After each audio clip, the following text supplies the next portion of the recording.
The Wichita Falls Police Department is applauding the work of its reorganized cold case division after a detective broke a 4 decades old cold case homicide. Good evening. Thank you very much for joining us. I'm Daryl Franklin. And I'm Melanie Townsend. Shatanya Clark has more on yesterday's announcement. So Shatanya, a well-known figure here in Wichita Falls, played a major role in this investigation, right? That is right, Melanie. Before Glenn Barham was mayor of Wichita Falls, he served the police department and was among the officers on the scene when a body was found at Lake Wichita. But it would take Barham's simple discovery, multiple detectives, and a missing report to find out who killed Richard Michael Willoughby.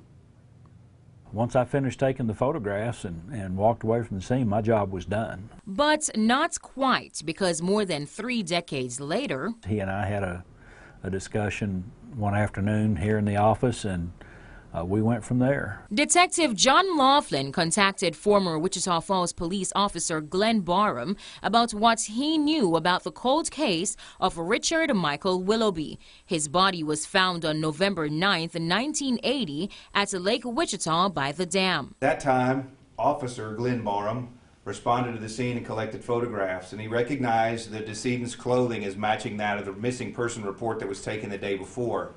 The white shirt, khaki pants, patchwork cowboy boots, and eyeglasses. Nearly 39 years after that November day, still no justice for Willoughby. There were, however, several leads, including in 1993 when a Kansas inmate, Daniel Adolph Edwards, admitted to killing a man in Wichita Falls. He told them enough information that they knew to contact our agency, and a crude sketch of where this crime occurred was then faxed to us. He said he killed the person next to a lake that was near a state hospital. But the lack of physical evidence in the case kept detectives from making an arrest. That was until the Wichita Falls Police Department reorganized its cold case division, allowing Laughlin to focus full-time on decades-old homicides and missing persons cases. So an archive search through the Dallas County Medical Examiner's Office revealed that the item of interest was in fact a human hair found in the victim's hand at the time of autopsy that had been analyzed and was discovered to be not consistent with the victims.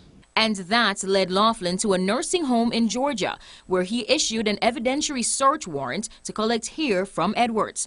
But Laughlin got more than that from the man, now about 69 years old. That he had met the victim at a bar in downtown Wichita Falls, that he had taken him to a lake, which would be Lake Wichita, and that he had beat the victim over the back of the head with a club that he brought with him, which was a wooden stick filled with lead.